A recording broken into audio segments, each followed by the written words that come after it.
Gentlemen, I'll say gentlemen rather than ladies and gentlemen, because I know that most people who watch me are men, young men. And I know that because of the type of questions I've been getting. I understand a lot of you are here from Instagram. A lot of you who follow me on my other socials have come here to hopefully have your questions answered. And I'm doing a live Q&A today, so it's completely unscripted. And also, no fancy sound effects, no stupid introductions, no stupid songs playing before the podcast goes out. It's just me on my personal Rumble channel, Talisman Tate, talking to my audience. So I want to begin this by telling you exactly what we have in store. I have a cigar, and by the time this cigar is finished, I am going to log off. So you have as much time as it takes me to smoke this excellent Cuban cigar to ask your questions. Now I have staff behind the scenes monitoring this chat, and all the good questions that come up are going to be sent to my phone along with the ones that I've saved from Instagram earlier, and I'm going to tell all of you a little bit of knowledge about the world and hopefully help you young men out a little bit. Now, I'm not going to light this just yet. The first question I'm going to read is actually something to do with what I'm about to say. I'm going to start with an urgent appeal to my friend, all of my friends in politics, I guess, to do something about the Joe Exotic situation. Now, before you guys start, at least 500 or 600 questions have come in saying, why do you always post about Joe Exotic? What are you trying to do with Joe Exotic? And I'm going to make this very, very clear. I believe that the situation with Joe Exotic is the biggest case of injustice that we've seen in recent times. It's very clear, even from watching the documentary, that he was essentially just hot-mic'd by some idiots making jokes with FBI wires inside of their jackets. And, you know, he made a few tasteless jokes, but he obviously had no serious intention of committing any crime, and they've locked him up for 20 plus years. And everyone forgot at the end of Tiger King and at the end of the show that this man was still in prison. You know, he's sick at the moment. You know, he's not doing too well. I want to get him home to his friends and his family ASAP. So, you know, spread the word, spread the love, donate any money on Super Chats to this broadcast. All the money, and I will need it, is going to the Free Joe Exotic Fund. I know Joe watches the show, so shout out to you as well. But everybody, share this kind of news to your story. Don't let it be silenced, and don't let it go completely, forgotten, because it's absolutely sickening. Which brings me to my first question, which is why I brought up Joe Exotic first. The first question that came through on Instagram, which I thought was very interesting, and I knew I was going to talk about Joe anyway, was, what do you think of rich people that have tigers and lions as pets? Is it a go or is it a no-go? So, to make this very clear, I would say, no matter what you want to be in life, and no matter what you want to do, whether it be, a dog trainer or a kickboxer or a zoo owner, it takes certain amounts of passion, time, and dedication. What do I think of rich people having tigers and lions was a very good question, because rich people can do it better than anyone else. I don't agree that anybody who is on a budget should be, locking an animal in a cage in their house, neglecting it, not spending time with it, making the animal not feel at home or a member of the family. I do believe that is cruel. And I think a lot of people who look at these big cat owners are happy to tar them all with the same brush. Some crazy guy in Oklahoma who, locks one tiger away in his living room and then it goes crazy and kills his family. That's not what pet ownership is about when it comes to big cats. And I know this because recently, a few days ago, I did a tour of a zoo with one Mr. Belhassa, a wonderful man here in Dubai who has the time, energy, passion, and resources to take care of his animals. And he was showing me all around his private zoo, and he does big cat ownership right. So I'm completely against animal cruelty, but you can absolutely own tigers and big cats if you choose and if you have the energy and resources to dedicate to it. So that's Joe Exotic and big cats out the way. The only reason I answered that question first is because it feeds off, my initial appeal that I was going to make to everybody else. And now I'm going to get to probably the most asked question that I've been asked, not just today, not just yesterday, and not just on this Ask Me Anything, and not just on my Instagram. In the last month, the question that I have been asked the very most is, how has Andrew's conversion to Islam affected your brotherhood? How has it affected your relationship? Is it going to affect your relationship? Is it going to be strange living in a household with two faiths? Are you going to convert? These are a bunch of questions that have obviously come through, and I'm going to try to answer all of them within the next few minutes. So, Andrew's initial point about Islam he was making many months ago before he officially went loud with his conversion. I knew about his thoughts and the way his heart was leaning for a very long time. And Andrew made a very good point, a very strong point. And his point about Islam was this.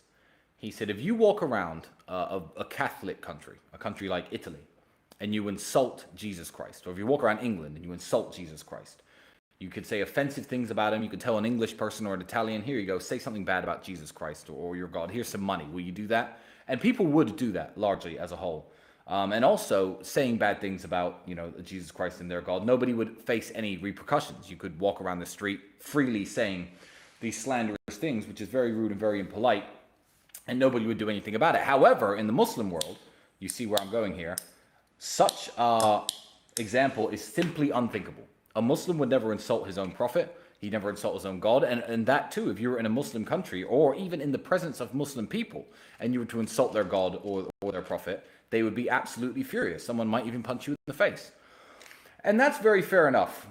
But what Andrew failed to mention, which is a point that I think I'm going to raise right here, is there are people in the world who will punch you in the face if you insult Jesus Christ and if you insult Jesus Christ or the Virgin Mary or anything. And those people are the Muslims. Now, if you don't know religion and you don't know religious history very well, then I guess you don't know that one of the most important prophets in Islam is Jesus, son of Mary, as they refer to him, or Jesus Christ, as us Christians call him. So this, Dubai, the Middle East, the United Arab Emirates, the Muslim world is a part of the world where you could not walk around and freely insult Jesus. So I feel perfectly at home in the Middle East, and I feel perfectly at home living with my brother, who is now a Muslim. He's going to put a Quran up above his title belts in the house. I have no problem with that book being in my house. I am very happy for my brother and the decision he made. I think that it's going to benefit him in the long run. I think that he's a lot happier than I've seen him in a very long time, and good for him. Now, I was asked about my own conversion or potential conversion, and here was my answer.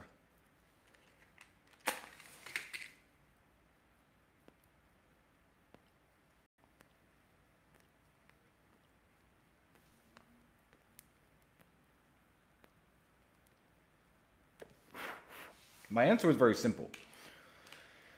Somebody, some idiot, actually, here in the Middle East, some British guy, said to me, oh yeah, if you convert to Islam, that'd be really beneficial to you and it would help you out in lots of ways. And I explained to him, I said, that's not how conversion works, my friend. And if I were to live in the Middle East, although living as a Christian, even if it was more difficult, which it's not because it's a very free, open country with freedom of religion, I would not convert for the reason of getting any kind of material or social benefit. I don't think that's how conversion works. I don't even think you choose to convert, no more than you choose to believe that the sky is blue or that the ocean's filled with water. I believe that conversion is something that happens to you. Now, I've been doing a lot of reading. A lot of people in Dubai have gifted me some wonderful books, The Miracles of the Prophet Muhammad and so on. And I enjoy reading this material. Conversion isn't something that I plan to do because I don't believe it's something people plan to do. I believe it's something that naturally happens to people and something that, you don't choose, because you don't choose to change your mind. You don't choose to change your mind just naturally changes as you're persuaded. So as for a personal conversion, I will say no, that's probably not coming. It's certainly not coming yet. If it does happen, it will be an organic process. But nevertheless, I believe that Christians and Muslims are now finally united. So over the history of Christianity and Islam, there's been lots of fights, and there's been lots of arguments, and there's been lots of wars, and the Crusades, when the Christians went in and tried to take Muslim land from them, and the Ottoman Empire too invaded Europe through Romania and got even to the gates of Vienna. There was lots of beef between Christians and Muslims, but that was obviously due to religious differences, because people were let's call them zealots back then. But also it was about political power. It was about who controls the land, who controls the laws, who controls the countries. I believe that Christianity and Islam are now closer linked than ever before. I believe they're closer linked now than they even were in the day of the Prophet Muhammad, peace be upon him, who by the way encouraged religious freedom and lived completely peacefully with Christians. I believe today we are united by a common enemy. I think that the evil actions of what's happening in the world, the degeneracy, the perversions, the horrible things that we see every single day on our TV screens, the atrocities committed in the name of all sorts of nonsense, even reproductive freedom, the millions and millions of babies being aborted every single day. It's tragic, and I believe that Christianity and Islam now stand hand in hand as brothers against the moral degeneracy of the world. So I don't see a time in the future where there's going to be any kind of beef between Muslims and Christians. And if you think there's going to be any beef in my house between me and my brother, you are wrong. So I think that covers the Andrew Muslim countries. The Andrew Muslim questions, because as you can imagine, I've had about 100 billion of those. And this is a topic, another question that I got, shout out to Maury Zaidon on Instagram, which is not really related to Islam, but more related to the culture of the Middle East. And it was about the World Cup. And because we're not on YouTube, because we are on Rumble, I can happily talk about such topics in a nice, polite, and entertaining way without risks of being banned. So people said, Tristan, I wonder if I can bring up the things happening at the World Cup and your take on it. I feel that the West have made football political nowadays. I love you guys. Now, thank you for the question. It's a very, very interesting question. My opinion on it is actually very simple. People, when they come to countries, and I will say the same about the United Kingdom and the United States, or any country in the world, need to respect the country's culture, the country's principles, the country's laws. If you go to Singapore, you're not allowed to have chewing gum, for example. Chewing gum is illegal. They don't like the way it sticks to the streets. It makes garbage cleanup more difficult. They've made chewing gum illegal. Now, I can say, oh, well, we chew gum in my country. I'm going to go over to Singapore and chew gum. Good. I hope they throw me in jail. And I hope they throw any people like that in jail who are openly disrespecting the laws and rules of a country. The West, you have to understand, is not a moral superpower. They are not the kings of morality who set in stone the laws of the universe and tell every single country, you are immoral, you are not immoral, you are just, you are unjust. The crimes that the West commits, from the proxy wars even being fought right now in certain countries that I won't mention for the sake of not bringing that topic up, to the open invasions and murder and genocide of tens of thousands of people, the crimes that the West commits certainly disqualify it from being the moral high ground of the world. So when English people, German people, and American people try to get high and mighty on a place like Qatar and say, oh, well, I'm not allowed to wear rainbow flag t-shirts and rainbow flag armbands and rainbow colored hair and rainbow flag pants. I'm not allowed to do that. Why aren't I allowed to do that in Qatar? Why can't I come to your football stadiums and wear all these rainbow colored flags? The thing is about this, in the Middle East, privacy is very, very respected. There are lots of gay people who live in Dubai. There's lots of gay people who live all throughout the Middle East, and they go to their houses behind their closed doors, and their business is their business. And people have been living like this for a very long time. I believe that if you are trying to wear a rainbow t-shirt to a Qatari stadium, you are openly provoking the Qatari people. And the Qatari people have the right to tell you to go home and to change your t-shirt. Because if all you have is rainbow t-shirts, if every day you wear rainbow t-shirts, if you have a rainbow, if your face is tattooed with a rainbow, and you got that rainbow tattoo 30 years ago because you like the story of Noah's Ark and the rainbow being a symbol of God's covenant with man, I'm sure they'd be more accepting. If rainbow flag colored t-shirts were all that the British wore, or all that the Germans wore, if it was the fashion in England and Germany to wear these things, but it's not. Nobody ever wears these things. So when you're doing it at their stadiums and trying to get into their stadiums and get to their football games and get seen on TV with your rainbow colored flag, it's a virtue signal in the most ugly and promiscuous an exorbitant way. You should not be doing that to the Qatari people, and you are an idiot for putting them in the position for having to tell you to go home and change your shirt. So I believe that it is open provocation on the culture of Qatar. I believe that if you have the intention of coming to Qatar and trying to virtue signal in this way, don't. Stay at home, watch the football games at home, wear your rainbow t-shirt at home. It's no problem. I don't understand why you try to do this to another country and another country's culture.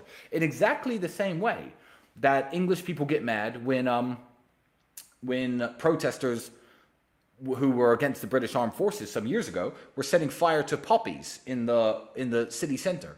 If you buy a poppy in the city center, the World War I memorial decoration, the small red flower, for those of you who don't know what that is, and you go home and light it on fire, no one's going to arrest you and no one's going to care. But when you openly provoke the English people in that way, they have the right to protest and get mad at you and throw you in jail. But the English people don't do that, of course, because England's too soft. But yeah, don't go to Qatar and provoke them, and don't think that your countries are the arbitrators of what is moral and what is not, because the behavior of the Western countries, especially throughout the last 40 or 50 years, has been some of the most disgusting and some of the most immoral behavior anywhere on the face of the planet. So these people aren't the boss.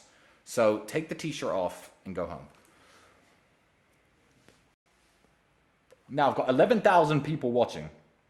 Now with these 11,000 people watching, what I would really like is you all to share this stream, put it out everywhere, make sure everybody's watching. If it gets up high enough, I may have a second cigar. Otherwise, your time is running low. So, Jesus, these questions. This is a very good question. So I do understand that I'm in a position where I was very lucky to have a good father figure and an older brother in my life to guide me over some of the hurdles that young men face. But a lot of hurdles that, young men face, they haven't got anybody to look up to, and they haven't got anybody to turn to. So I got this question. He asked me to keep his name secret, and I will, for obvious reasons. And I thought, you know what, let me just give this little bit of life advice out to the younger men out there. He said, I broke up with my ex. When do I know if it's too late? She's asking for me back. How do I know if it's too late to take her back, or should I take her back, or should I not take her back? The answer to whether or not you should take an ex-girlfriend back is very simple. And I know this, and most fully grown men probably know this. But for the younger guys out there, let me explain to you exactly what it is. If she has had another boyfriend or another sexual partner or another relationship since the breakup, it is too late to take her back. It is over at that point. Because no matter what happens in the relationship, no matter if you get married, have kids, if you stay together for a very long time, that all happened because it didn't work out with the guy who she was with after your breakup. So you are always going to be plan B. You're always going to be the fallback guy. You're always going to be the idiot that's always there. So if she's had a week or two and, hung out with her girlfriends and cried into her pillow, by all means, take her back. The moment there's been another guy in the scene at all, she's only interested in taking you back and getting back with you because it didn't work out with him. So don't let yourself be played like that. Yeah, don't be second place to anybody. So that's when it's too late. So I've kept your name out of that, but no more advice for you, because now you're sending me a bunch of other questions because I've just picked your question out, but it's fine. How do you find a good tailor for your suits and clothes? Thanks. I'm sick of talking about my suits, and I'm sick of telling everybody where my tailor is. The best tailoring in the world is on Savile Row in London. Find a shop there and buy suits there if you can afford it. But there are good tailors in basically any city in the world, so that's a bit of a stupid question. I don't actually know why I wrote that down. I thought I'd want to talk about my suits. I wrote these down hours and hours ago. But after getting dressed up and looking amazing as I always do, and a bunch of more questions coming in about my suit, I'm just like, I'm not going to talk about clothing. I don't think that's a good idea. I'm 34, rusty Jedi Knight. And I've had many relationships in the past, but I'm no longer interested in the game. I want to work on myself and my finances and focus on helping my mother in her elderly age. Is this wrong? Why would anything that makes you happy and doesn't hurt anybody else be wrong? You have to understand, I think that the real definition of right and wrong actions are whether they cause other people harm. And I think that's everybody's definition. So if you're 34, you're tired of the game, you're tired of women being no good and breaking up with you, or maybe you're successful with women and you're just tired of meeting all of them. Whatever you mean by that question, there's nothing wrong at 34 with working on yourself and your finances and focus on helping your mother in her elderly age. I'm 34. You're exactly the same age as me. I am too working on myself, trying to build myself up, working on my finances, although they're pretty secure.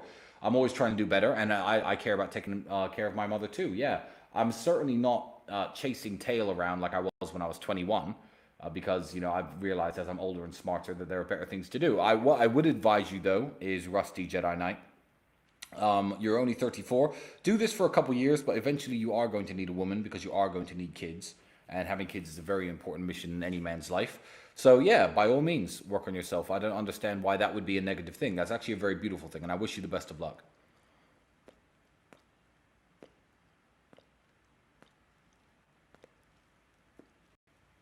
What are your thoughts on jumping on testosterone replacement therapy at the age of 22? I'll stop you right there. It's Shax. That is rubbish. No 22-year-old should be on any kind of steroid. I can see cases for testosterone replacement therapy for people in their upwards of 40, maybe late 30s. I could see the case for that, for upping your testosterone level and trying to get your energy levels back to when you were much younger. You're 22 years of age. Do you exercise regularly? Do you eat right? How much alcohol do you drink? Do you smoke?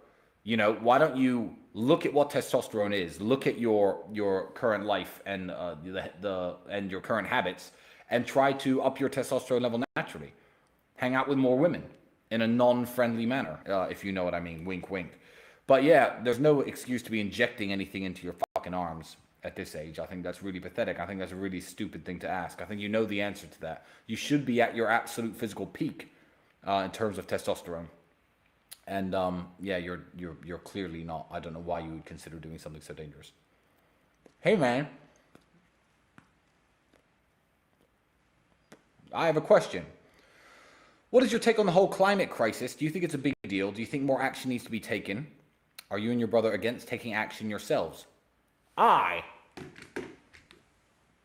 am super against taking action against climate change. And I will tell you why. Sea levels are not rising. That's been proven to be false. Ice caps are not melting. But the levels of CO2 in the atmosphere are going up, and humans probably do contribute to that. I'm not saying it causes more extreme weather. I'm not saying the Earth is getting colder or hotter. First it was global warming. Global warming is over. Now they're just calling it climate change. It's massively politicized, but one, I'm not here to talk about whether it's real or not. But I'm gonna give you two scenarios. One, it's very real and the world is ending because of it. And two, it's not real and it's a Chinese conspiracy. I'm gonna give you my answer on both of these so you can adopt a healthy mindset, because my answer to both of them is exactly the same.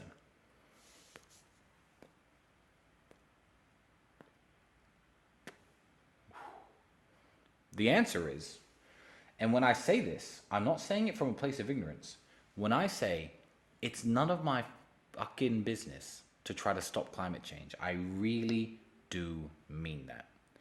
Let's take the last crisis in pollution.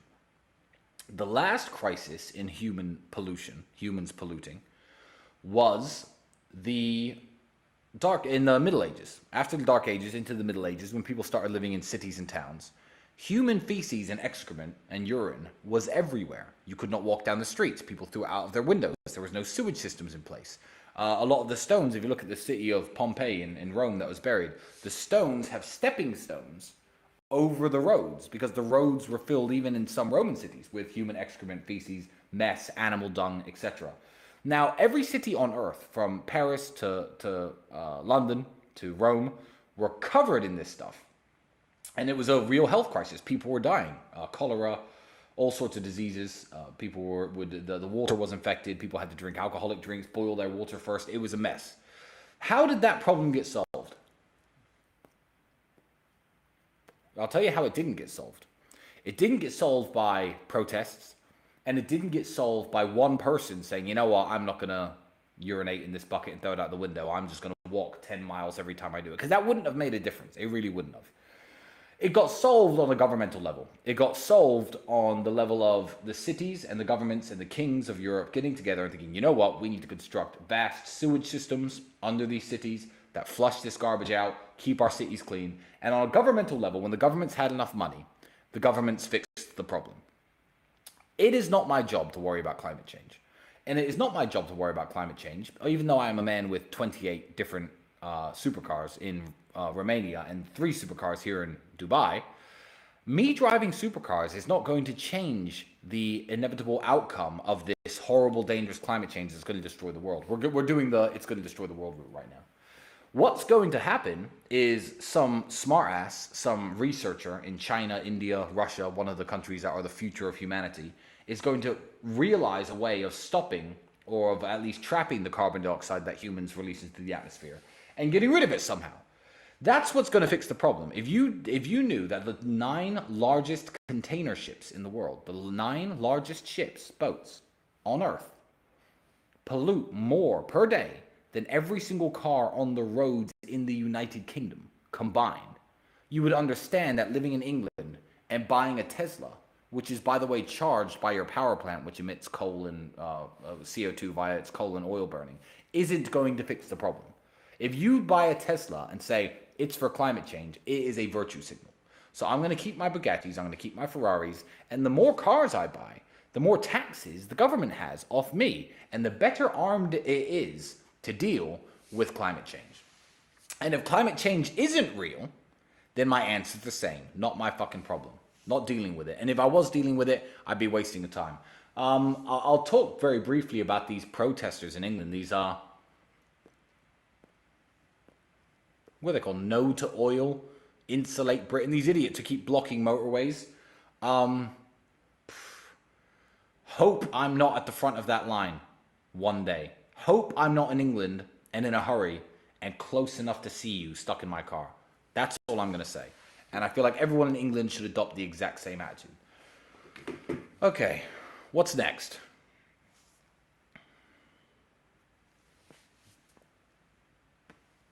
This cigar is excellent. Should I speak briefly about cigars? Lots of questions about cigars, but I'm not that interested in talking about cigars. Anything Cuban is good for all of your cigar questions. This is a good one that just came in. DJ AFE, do you think the time for becoming wealthy is running out? And do you think that we could finally see a recession in the near future? Yes. I believe that the time to get wealthy in an easy and a quick way has run out already. I'm going to tell you why.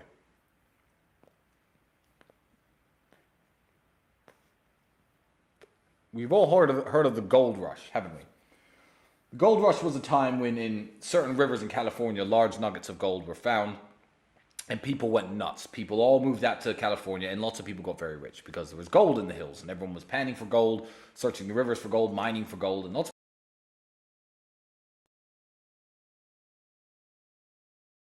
I'm going to tie on to another question I've got very nicely. A gold rush has just happened, and the gold rush we've just seen is the easy money there was to make in bullshit crypto coins. Bitcoin has a use case, Ethereum has a use case, Chainlink and a few other cryptos have a use case, and they're going to last well on into the future. They might even be the future of currency. People who own them now might be the richest people in the world in 5 or 10 years. But I'll tell you what isn't going to exist. Bullshit, pump and dump, crypto nonsense coins that kids can buy for a few $1,000s and become millionaires overnight. The time of easy money is over. The gold rush is over. There's no more easy money in the way there used to be. There's no way you're going to draw a little pixelated picture of a monkey or a banana or a pig or a ninja and sell it for $600,000 anymore. The NFT craze is over. That goes to show that the easy money days in crypto are completely over. So getting wealthy is possible. It's always been possible. And during the worst recessions in the world, people have made money. Getting rich, possible again, but it's going to take a lot more hard work than it's ever taken before. The days of the free money on the internet have ended absolutely. There was hope for the crypto market. I believe that the days of NFTs and pump and dump shitcoins could have came back if Sam Bankman-Fried hadn't fucked up with FTX. I believe that that was the nail in the coffin that has killed the crypto market in terms of all of its bullshit. All of its NFTs, all of its pump and dump coins, all of its nonsense fucking meme-based tokens. That's over. And I think Sam Bankman-Fried, by losing $200 billion of investor money, has taken so much stupid money out of the market, the smart money isn't going to buy into these scams. And I've had a lot of questions about what I think about the Sam Bankman-Fried and the FTX situation. And I will touch on this because I feel very passionately about this. I feel like there's more to this than meets the eye. So I'm going to go full conspiracy theorist for a moment. And I'm going to entertain some ideas for half a second. Then I'm going to talk about Sam Bankman-Fried and his company and who he actually is. Imagine you are the architect of the Matrix. And imagine you like fiat money. You like everyone to have their dollars, everyone to have their money in their banks. You're in charge of the money. You're God of the money, the money boss. And a bunch of internet nerds who you don't know, who no one knows, have created this new currency. Oh, everyone's got Bitcoin, everyone's got Ethereum. They're changing your real money for it. The value of crypto is going up. That would be very scary if you were the architect of the Matrix. So what better way? Because if people fuck with real money, fiat money, like Bernie Madoff did, he ran an investment scam. Look up Bernie Madoff if you're not old enough. It was a Ponzi scheme where lots of people were investing real money through through real powerful, important people, through his real looking investment scheme. It turned out to be a big scam. He's in jail now for the rest of his life. Whether or not FTX is a conspiracy depends on whether Sam Bankman-Fried goes to jail. Because let me tell you, if you're the architect of the Matrix, what better way to fuck with the nerds who have been undermining your authority than putting some likable, friendly, chubby, curly-haired, non-threatening dork as the face of this new system. Hey, I'm Sam. You can put your crypto here. I'm an awesome guy. I love everybody. I'm going to give all my money away. I don't really care about being rich. I just want to empower everyone to make money with crypto. Also, I'm the second largest donor to the party who just won the American election. And then Sam Bankman-Fried scams everyone, takes everyone's money, fucks everything up, ruins the crypto market, and everyone ends up broke. Think about it. Think about it. Wouldn't that be a masterful chess move? Wouldn't that be a swipe at your opponent's queen if you were the architect of the Matrix? That's a Tristan Tate original conspiracy theory, I think. I don't know. Maybe some other people are saying the same thing. A lot of smart people probably are. But that aside, let's pretend none of that's true. What do I actually think? Yeah, I think that don't trust men who don't value money. Don't trust men who can't get laid. All the tenets that me and Andrew talk about. You know, this guy had billions of dollars, 22 billion to be exact. He was like, oh, well, I drive a Toyota because I like my Toyota. It's a good car. Nerds like him with no muscle, no power, no influence don't get rich to give all their money away and drive Toyotas. There's something he was doing behind the scenes. There had to be something he was doing behind the scenes because every nerd like that cares about power. Look at the people who are in charge of a lot of the social networks and the big electronics and powerful companies today. They're nerds, and nerds love power. Also, don't trust a man who can't get laid. Have you seen his ex-girlfriend? FTX was a group of fucking nerds living in the Bahamas. And I don't think it was a sex cult like people think. I think what it was is none of them had any women, but there was one girl who kind of knew them all. This geeky girl with glasses. Everyone's seen pictures of her now. The FTX girl. Google FTX girl. Her image will come up. And first she was dating one of them, then she was dating the other, then she's dating the third. And I don't believe it was a sex cult. I really don't. I would actually, I think I know more about male and female dynamics than the people who write those conspiracy theories that FTX was a sex cult. What I would say is, these guys have no game. They can't get women, and they're happy to take the ex-girlfriend of their friend or their other friend because they all like her, because they all have secret fantasies where they jerk their little dicks off to her, and just be with her for a while and then pass her on. If she breaks up with them, they're probably upset. Oh, she's with this guy now who's in our team. Well, she's free to date who she likes. Watch one woman try to get into my group of friends. The war room leadership, for example. The leadership of the war room, let's say. Let one of their exes, or one of my exes, try to get with them and see what happens. You think she's going to be, at the war room events holding my guy's hand? Or their ex-girlfriend's going to be at the war room events holding my hand? Well, she's with me now. Never trust these type of people. And I saw it in his face when he was first talking about, I only like Toyotas. I'm not going to buy a nice car. I took all my money off FTX over a year ago. So if you lost out and you knew who Sam Bankman-Fried was, your fault. But yeah, keep that conspiracy theory in mind. Also, don't trust nerds. Ever. Do not trust nerds. I'm going to talk about the real world at the end of this podcast. But yeah, the time to get wealthy is running out. Oh my God. Why would you ask me this? 101 Mo. I'm 20. Do you think boxing is worth it? It seems to be extremely risky and you might not make it out with a proper brain. Should I look for something else? You haven't got a proper brain to be sending me these stupid ass questions.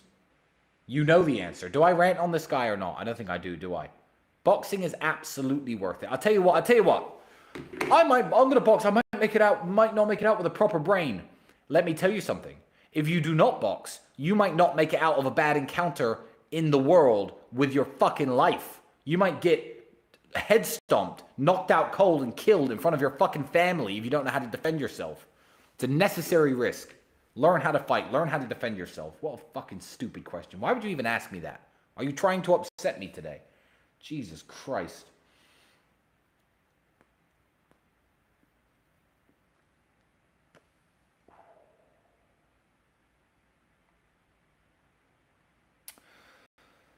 This is a good one.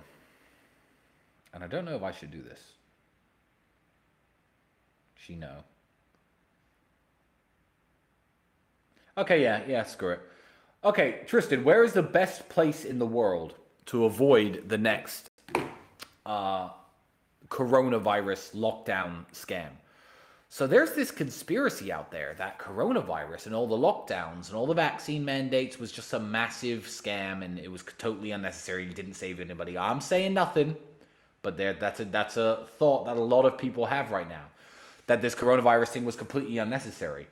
And everyone's asking, now this young kid is asking me right now, what's the best place to avoid that? There is no place, my friend. The place is inside of your own human zygote.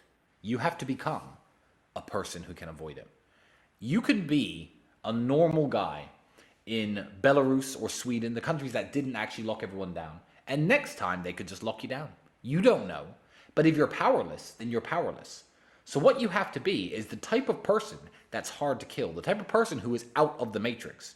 Anywhere outside of the matrix is a place you can avoid it. Are you working a normie job that your company might make you take experimental vaccines to keep your job? Is that your only source of income? And is that the only thing you can do to continue providing for your family? Then I don't care what country you live in, my friend. You cannot avoid the next wave of bullshit if it comes back. What I would certainly say is become the type of person that cannot be locked down. I lived in Romania, which did lock down. I lived in Romania, which did try to mandate vaccines. And when these lockdowns and all these things came about, me and my brother were just traveling the world freely on private jets with papers that permitted us to cross borders into various countries, hanging out with who I wanted to, going to parties that maybe shouldn't have happened. I was living my life very normally. I was one of the least affected people in the world, and that had nothing to do with where I lived. It was all to do with who I am. So become that guy. Don't worry about where you live. Where you live is actually the wrong question, which is why I decided to answer you in the end. And we all know how to become that guy. Network, connections, power, money. That's what makes you free.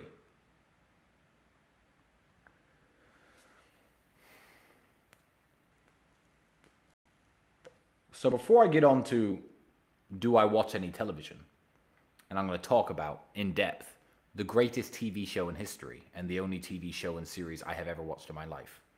Let me talk about this. What are the nicest things in existence that rich people have and use that broke people don't even know about? This is a good one.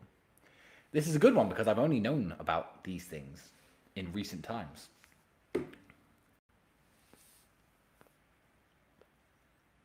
I believe that broke people in the civilized world, not the United States. Actually, this is one country that does not count because medical care and health insurance is all about how much money you have.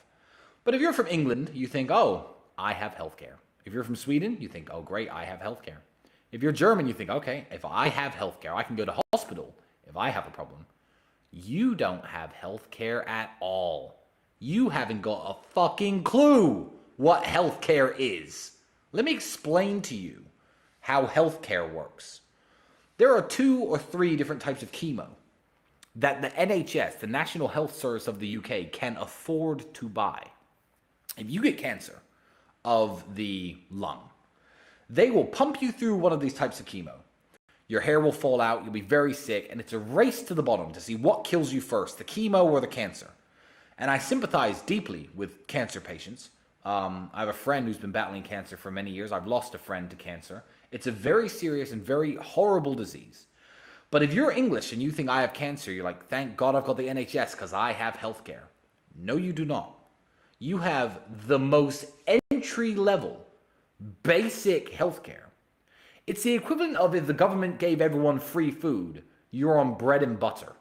That's it. But there's other foods out there that you don't know about. You just eat your daily food. Oh, bread and butter, the government feeds me. It's great. You don't have healthcare at all. Let me explain to you what happens when you're a multimillionaire and you have cancer.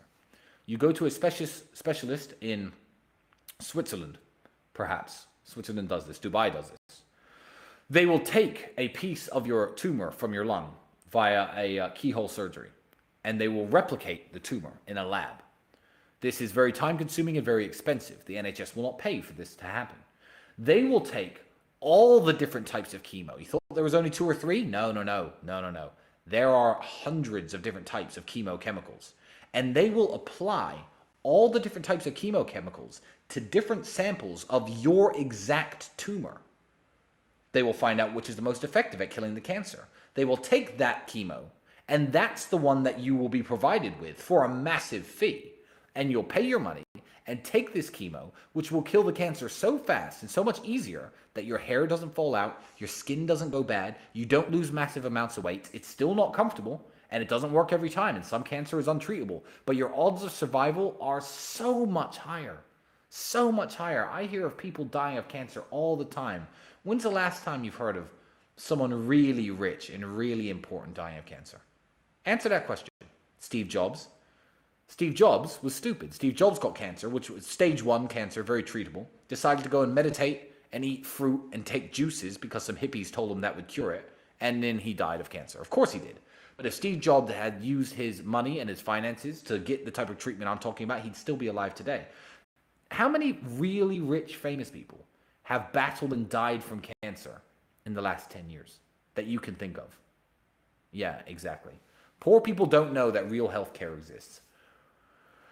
A very good friend of mine has been messing around with dentists in the UK for a long time. He's got a lot of teeth falling out. I'm not going to say his name. His jaw bone is eroding. He's been to dentists in England hundreds of times. They've just put injections in his mouth to try and stop the bone erosion. I took him to a dentist, and I offered to pay for his treatment. He's a very dear friend of mine. I've known him for many years. His treatment is going to cost me upwards of £50,000 to completely fix his jawbone, bone grafts flown in from a cadaver. A cadaver bone graft from a donor, I guess. New teeth put in, etc. And he's going to be fixed in no time. Money buys healthcare, and if you think you have healthcare, you do not.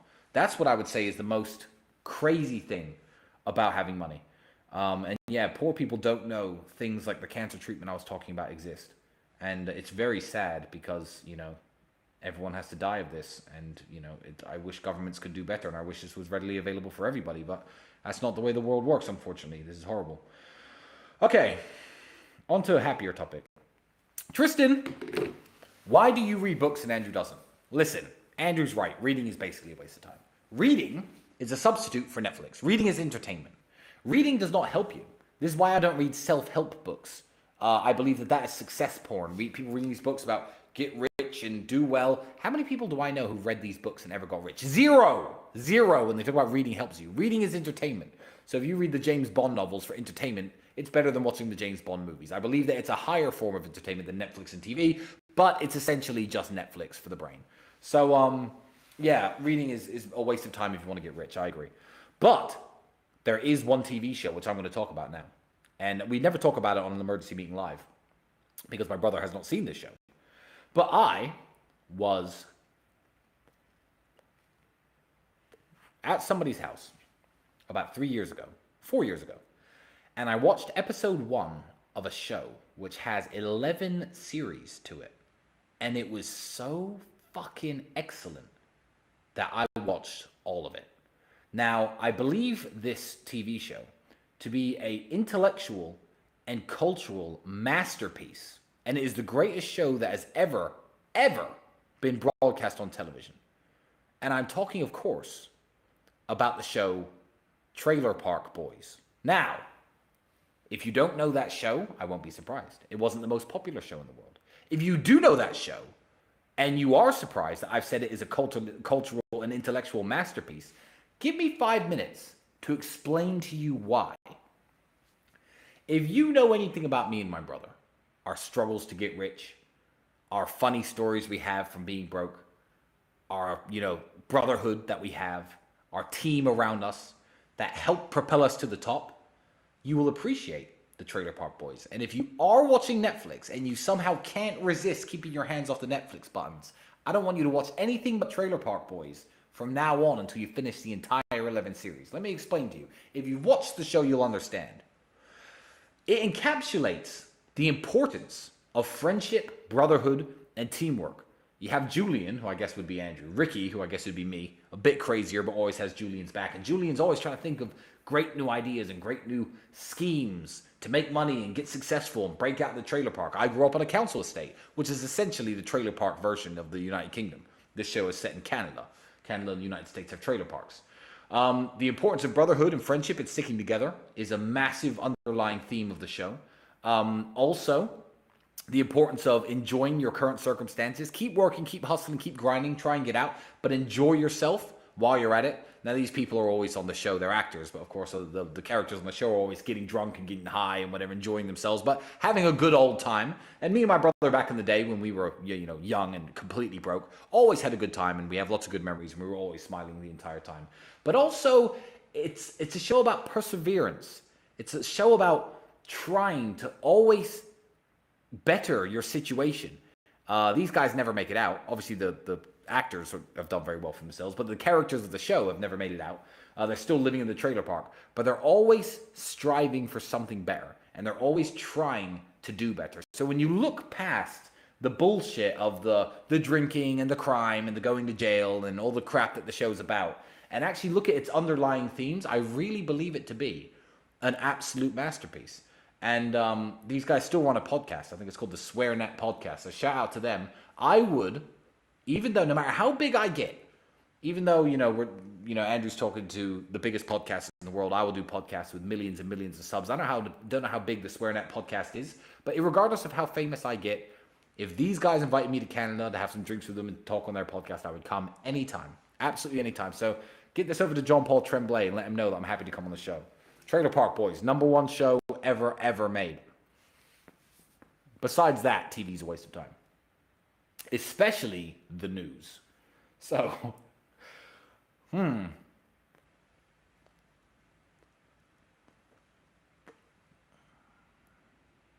Is it tough for fans and haters that recognize you and Andrew publicly?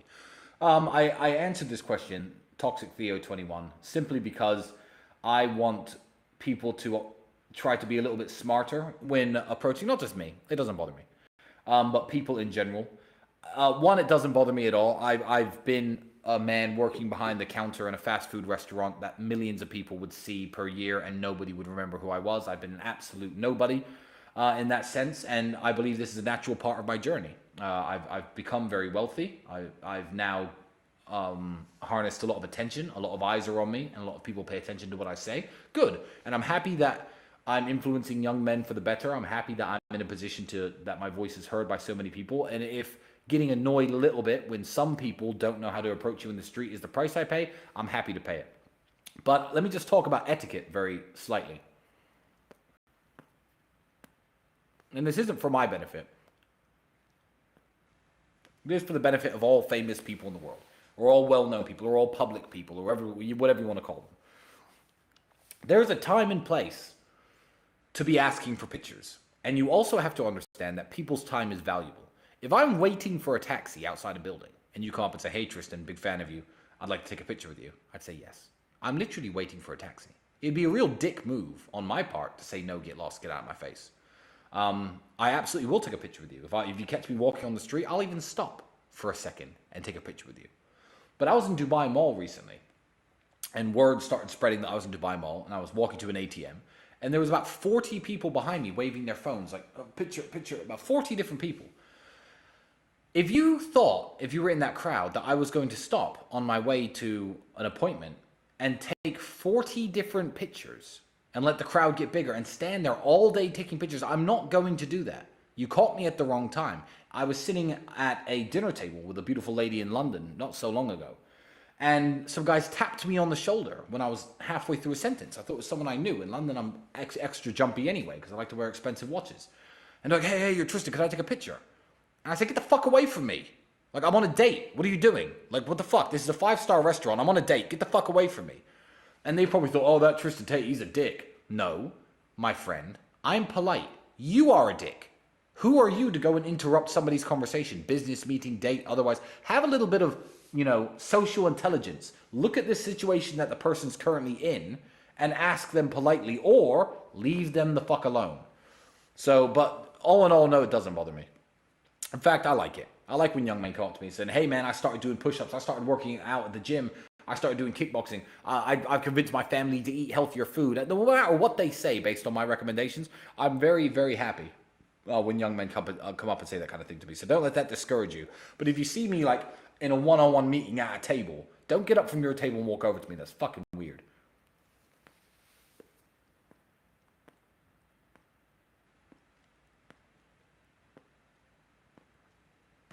Mike D'Angelo.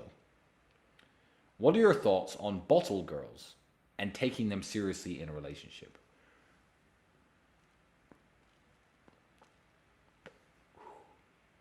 I would say that almost all women can be taken seriously in a relationship.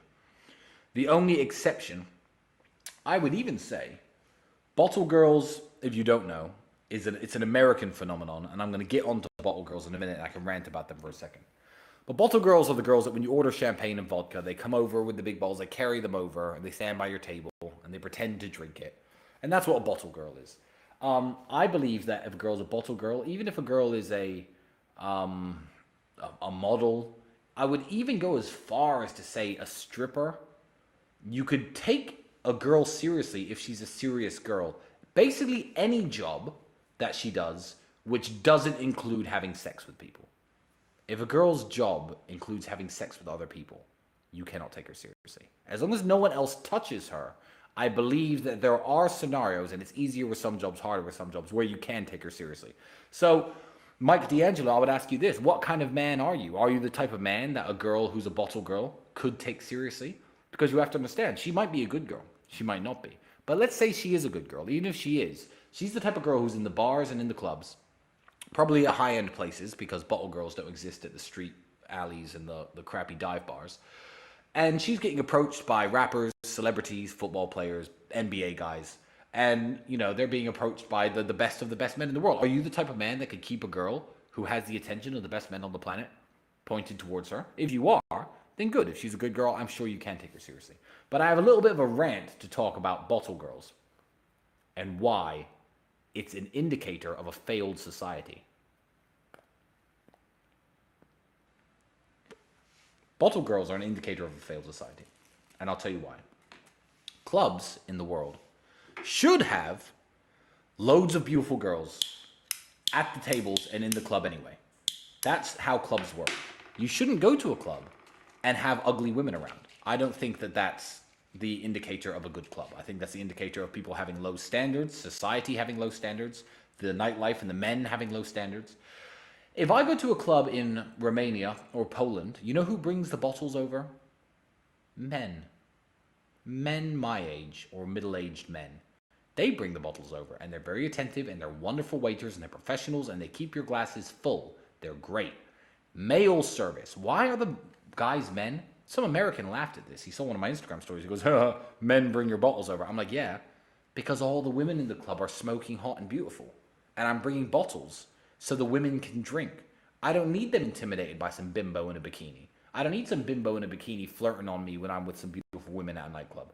I believe that bottle girls are when all the women in the club are so ugly that you need to buy champagne and vodka to have a beautiful girl even talk to you.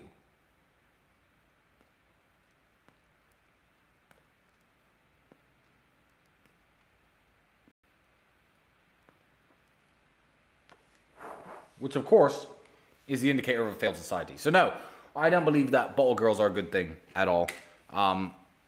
You could probably trust a girl who's a bottle girl a lot less than you could trust a girl who works in an office.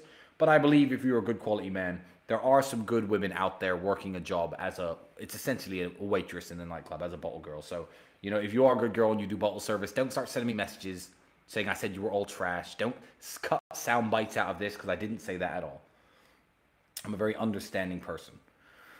So, let's see what's next. Now, these are all surprises now because I've covered most of the ones from Instagram.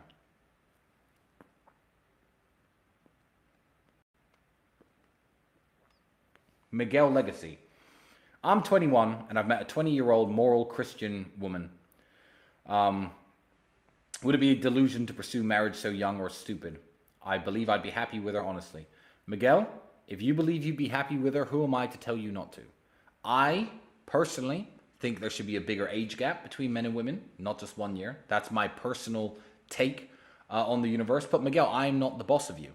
And you know this girl better than me. And I honestly, if you really think that she's a woman who will make you happy and you want to marry her and you want to start a family young, if you're in the financial position to do so, I absolutely advise you to follow your heart and do what makes you happy. And I hope you two are very, very happy together. I really do. And that would be absolutely wonderful. And I'd love in 10 years if you sent me pictures of all your kids and be like, oh, look, you told me to propose to her. That would make me fucking the happiest man in the world. So, yeah, good luck with her, Miguel.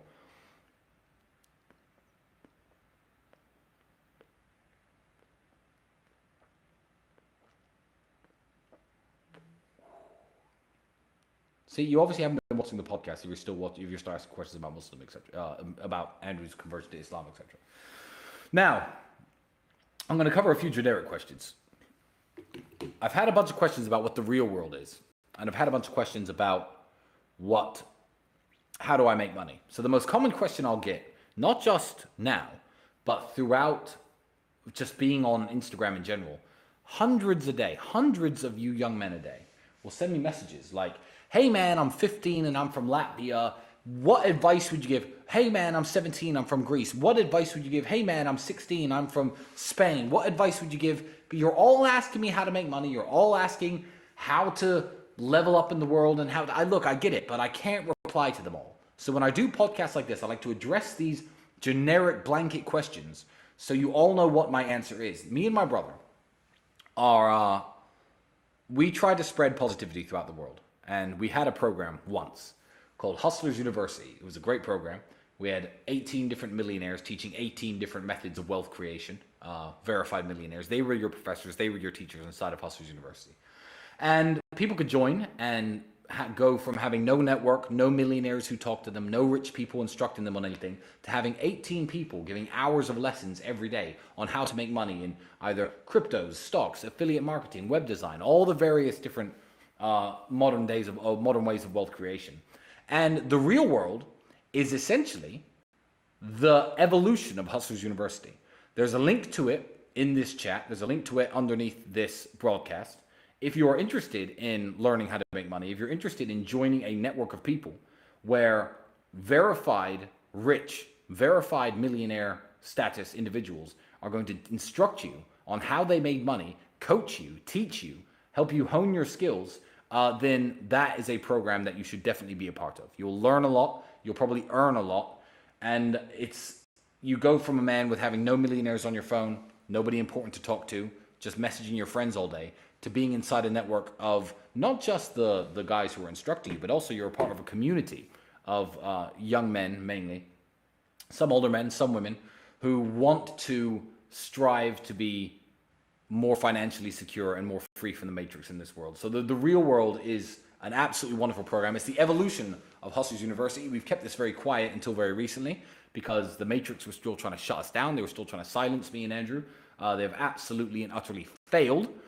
And yeah, the real world is live, and it's a wonderful program, and I'm even in there myself. So and I learn from there. So if I can learn something, you better believe you can learn something. I think, even though my cigar is not full yet, I am going to call an end to this broadcast. As you can see, you're on the Rumble channel Talisman Tate, which has only 8,000 subscribers. 8,000 subscribers, but there are 12,000, 13,000 people watching live. I'd like you all to subscribe to this if you're watching. I'd like to end with more subscribers than I have currently viewers. If you have any additional questions, message me on Instagram. I'm going to be doing these cigar nights at least once a week, so you can talk to me uncensored. You can throw your questions out here and have them answered by me in the public space. This is going to be a separate thing from the emergency meetings. I hope you guys enjoyed all the advice. Follow me on Instagram, follow me on Getter, follow me on Rumble. All the links to that are in the description to this broadcast, and so is a link to the real world. And I'll see you inside of there. I have plans tonight. I didn't get all dressed up just for you guys on YouTube. I'm not going to tell you what I'm up to, but obviously it's something cool because I'm a cool person. So I've got to go. Peace and love to everybody.